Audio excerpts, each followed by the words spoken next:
Okay, folks, here we are with Tuesday Siesta. I'm on page 189. And again, you know how to do a split screen with your iPad. You may certainly split screen that so you can read the PDF and hear my voice. I'm thinking YouTube even continues playing the sound so that if you want to just plop onto that PDF, you don't have to watch me. The whole point of this video isn't for you to see me reading the story, but to hear me reading the story. And the narration is your choice. You can just read this short story on your own if you choose to. Like I said in past videos, a lot of students don't like it when the teacher stops and talks. They're just like, Mrs. Hahn, just read the story. You don't have to stop and talk all the time. But there are some students who really do prefer that guided reading. So you have that option to go back and just read this silently all by yourself. This is just me reading the story. And again, I might point out some things just because it's good practice and it gives you good practice of what you should be doing when you're reading. So here we are on page 189, Tuesday Siesta by Gabriel Garcia Marquez, and it's translated by J.S. Bernstein. So now we know that it was probably originally written in Spanish, because that's probably what they speak in Latin American countries. The train emerged from the quivering tunnel of sandy rocks, began to cross the symmetrical, interminable banana plantations, and the air became humid, and they couldn't feel the sea breeze anymore. A stifling blast of smoke came in the car window. On the narrow road parallel to the railway, there were ox carts loaded with green bunches of bananas. Behind the road, in uncultivated spaces set at odd intervals, there were officers with electric fans, red brick buildings, and residences with chairs and little white tables on the terraces among dusty palm trees and rose bushes. It was 11 in the morning, and the heat had not yet begun. "You'd better close the window," the woman said. "Your hair will get full of soot."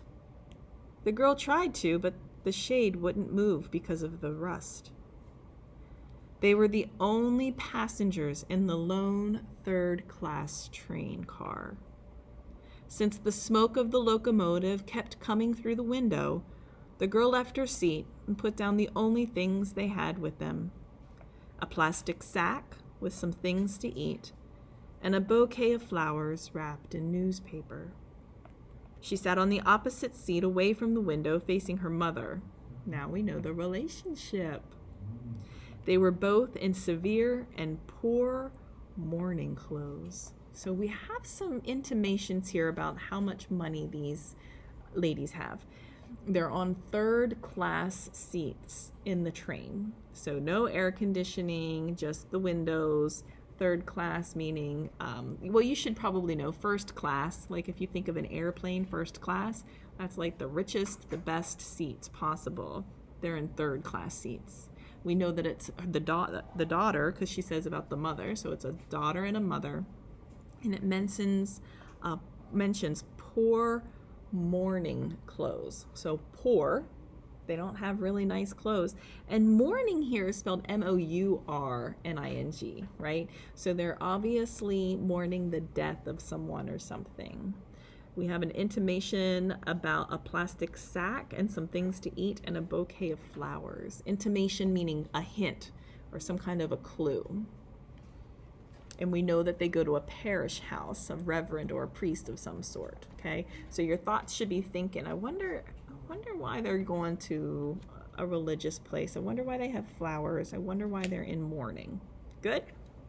Let's continue. The girl was 12 years old, and it was the first time she'd ever been on a train. The woman seemed too old to be her mother because of the blue veins on her eyelids and her small, soft, and shapeless body in a dress cut like a cassock. She was riding with her spinal column braced firmly against the back of the seat and held a peeling patent leather handbag in her lap with both hands. She bore the conscientious serenity of someone accustomed to poverty. And poverty is being poor, someone who does not have a lot of money. And then it mentions what a cassock is too, over there on the left-hand side. I wondered if I even pronounced that right. It's a black ankle-length garment traditionally worn by a Roman Catholic priest. So where did it mention cassock? She wore a dress like a cassock. Okay, so it's very long, ankle length, and again, probably black because she's in mourning. All right, let's keep going. By 12, the heat had begun. The train stopped for 10 minutes to take on water at a station where there was no town. Outside, in the mysterious silence of the plantations, the shadows seemed clean. But the still air inside the car smelled like untanned leather. The train did not pick up speed. It stopped at 2 identical towns with wooden houses painted bright colors. The woman's head nodded, and she sank into sleep. The girl took off her shoes. Then she went to the washroom to put the bouquet of flowers in some water. When she came back to her seat, her mother was waiting to eat. She gave her a piece of cheese, half a cornmeal pancake, and a cookie, and took an equal portion out of the plastic sack for herself. While they ate, the train crossed an iron bridge very slowly and passed a town just like the ones before, except in this one there was a crowd in the plaza. A band was playing a lively tune under the oppressive sun. At the other side of the town, the plantations ended in a plain which was cracked from the drought. The woman stopped eating. "Put on your shoes," she said. The girl looked outside. She saw nothing but the deserted plain where the train had begun to pick up speed again, but she put the last piece of cookie into the sack and quickly put on her shoes. The woman gave her a comb. "Comb your hair," she said. The train whistle began to blow while the girl was combing her hair. The woman dried the sweat from her neck and wiped the oil from her face with her fingers. When the girl stopped combing, the train was passing the outlying houses of a town larger but sadder than the earlier ones. "If you feel like doing anything, do it now," said the woman. "Later, don't take a drink anywhere, even if you're dying of thirst. Above all, no crying." Now you gotta wonder, why isn't she allowed to drink any water? I'm thinking maybe because her mom doesn't want her to have to go to the bathroom, and I don't understand why she's not allowed to cry unless it's to retain water. So we'll stop there for now. I'll do a part 2. We're just about halfway through the story, maybe a quarter of the way through, and we'll see if we can get through this in one more reading.